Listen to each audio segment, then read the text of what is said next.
Let's take a quick look at these twin cyclones coming over here in Europe and all them places. Look, it's not even really showing, but light rain going down through France. So, it looks like Iceland's going to get hit up there, Greenland.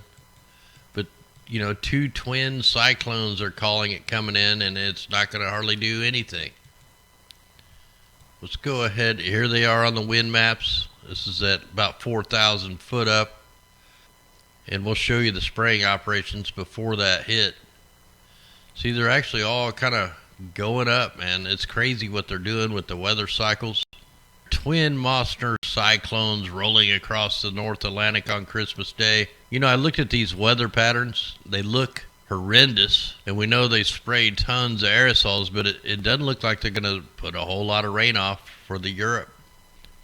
These were all manipulated, all man-made, just like 90% of the weather on planet Earth is man-made.